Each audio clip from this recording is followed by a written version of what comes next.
Salut à toi! Aujourd'hui j'ai une chose spéciale à t'annoncer. Je suis officiellement personal trainer diplômé depuis le 5 mars. Ça fait depuis très longtemps que j'ai envie de commencer cette série de vidéos, mais j'attendais cette confirmation. Donc on va parler de la perte de poids. Une préoccupation quasiment centrale dans tous les programmes des personnes n'étant pas ou peu sportives au préalable. Comme j'ai pas envie de faire les choses à moitié, je vais prendre le temps de développer chaque aspect nécessaire pour arriver à tes objectifs. Mais du coup, comme je veux pas faire de vidéos trop longues non plus, le guide complet sera découpé en 3 parties. Ceci étant dit, c'est parti! Comme tu l'auras sans doute remarqué, le marché des régimes est extrêmement développé. Dukan, Weight Watchers, Paléo, Chrononutrition, Banting, etc., etc. Le schéma est très souvent le même. Promulguer une nouvelle façon de s'alimenter qui va faire perdre beaucoup de kilos très rapidement et en profiter pour vendre son livre au passage. Je ne vais pas te dire que ces méthodes sont forcément horribles ou mauvaises. Ça fonctionne très bien pour un tas de gens. Et si c'est le cas pour toi, alors tant mieux. La seule chose que j'aimerais pointer du doigt, c'est que très souvent, on t'en fume en te faisant croire que c'est très complexe, alors qu'en réalité, les ficelles derrière sont énormes. Tout ça dans le but de te rendre moins autonome vis-à-vis de ton alimentation. Et ça, je trouve que c'est profondément malhonnête.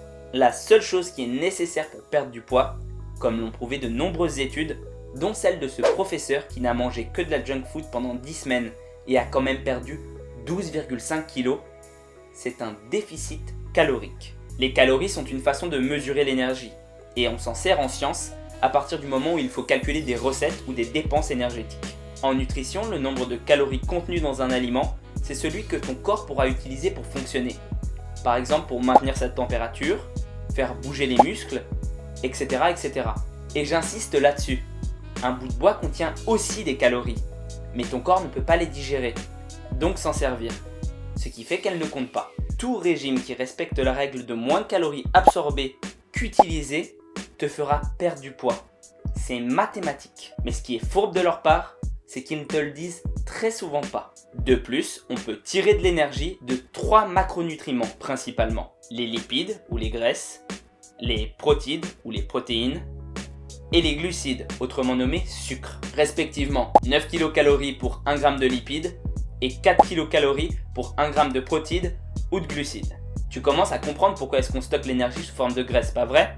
Parce que si c'était en protides ou en glucides, ce serait au moins 2 fois le volume de ce qu'on a sur nous. Ceci étant, ces 3 nutriments ont d'autres propriétés bien à eux. Ici, ce qui nous intéresse, c'est que les lipides sont difficiles à digérer, que les protides ont un effet qui cale et que les glucides provoquent de la rétention d'eau. C'est le deuxième point sur lequel les régimes les plus malhonnêtes jouent. Ils te disent de consommer énormément de viande. L'effet est simple, ce sont des aliments bourrés de protides et de lipides dans une moindre mesure. Ce qui fait que tu auras un grand sentiment de satiété. Ce qui n'est pas une mauvaise chose en soi, je pense même que c'est un bon allié de la chasse au kilo.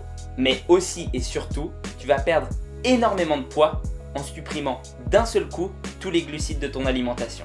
L'astuce, c'est que là où ils veulent te faire croire que c'est de la graisse que tu perds, ce ne sera en réalité que de la rétention d'eau. Et tu vas tout regagner d'un seul coup à partir du moment où tu manges un bout de pain ou des pâtes.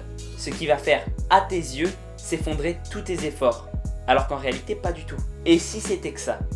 D'un point de vue santé, c'est absolument catastrophique. Les sucres sont extrêmement importants pour plusieurs choses dans notre organisme. Notamment, ils relâchent beaucoup d'endorphines et ils aident à se sentir bien.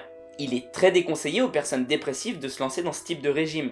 Parce que même si on se sent mieux, car plus mince, le moral chute considérablement. Sans compter le fait que c'est la forme d'énergie la plus facilement utilisable par notre corps pour des efforts intenses. Ce qui veut dire qu'on se sent toujours hyper fatigué. Mais en plus, consommer beaucoup de viande implique forcément une des 2 choses suivantes. Soit on a un budget colossal, soit la viande est de mauvaise qualité.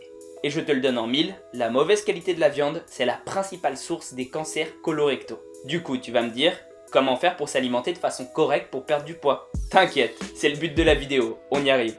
Déjà, il y a quelque chose qu'on te répète depuis de nombreuses années, j'en suis sûr. C'est de manger équilibré. C'est pas pour t'embêter qu'on te dit ça, mais c'est parce que c'est la seule façon d'être en bonne, voire très bonne santé. Notre corps ne supporte pas la monotonie alimentaire.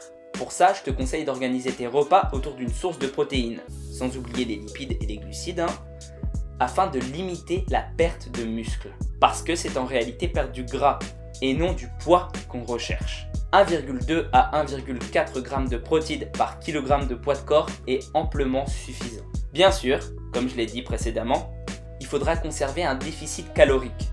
Et pour le connaître, je t'invite à consulter le calculateur que j'ai mis dans la description en bas. A noter tout de même que perdre 0,5 à 1 kg par semaine est optimum. Sauf si tu as beaucoup d'excédents, évidemment. Parce qu'au-delà, tu risques de perturber ton système endocrinien et donc de compromettre ta santé ou tes objectifs à long terme. N'hésite pas à recalculer tous les 2 ou 3 kilos de perdus pour continuer sur un rythme constant. Car ta demande en énergie diminue si ton poids fait de même. Logique. Oui, ça implique de peser ses aliments ou de connaître la taille des portions. C'est un coup à prendre et les estimations avec l'habitude se font de plus en plus vite. En bonus, quelques petites astuces qui vont te permettre d'arriver à tes fins. N'hésite pas à manger plein de légumes, en particulier les verts qui sont en dessous de 30 kcal par 100 g. Ils sont tellement durs à digérer par notre organisme qu'en réalité ils n'apportent pas d'énergie, donc pas de gain de poids. Ce qui veut dire que tu peux t'en faire à volonté. Ce qui possède l'avantage de pouvoir te caler dès que tu as un petit creux, tout en t'apportant des vitamines essentielles. Attention cependant aux sauces qui, elles, sont blindées de calories de façon générale. Pour ne pas avoir un trop gros coup de barre pendant les entraînements, ce qui ferait chuter tes performances, je te conseille de prendre un petit peu de glucides et de caféine avant. Si tu te sens déprimé ou particulièrement faible, fais-toi un gros repas sans compter les calories. Faire repartir ton taux d'hormones est très important. Et un cheat meal, comme on dit, ne te fera pas de mal. Bien au contraire. Il faut juste que ce soit un moment où tu en ressentes réellement le besoin. Parce que c'est courant, en période de régime, d'avoir un peu moins d'énergie. Je pense avoir dit l'essentiel sur le côté alimentaire de la perte de poids. Si tu as une question ou que la vidéo t'a plu, n'hésite pas à le dire dans les commentaires. Ça fait toujours plaisir. Sur ce, prends soin de toi et à très bientôt pour les parties 2 et 3.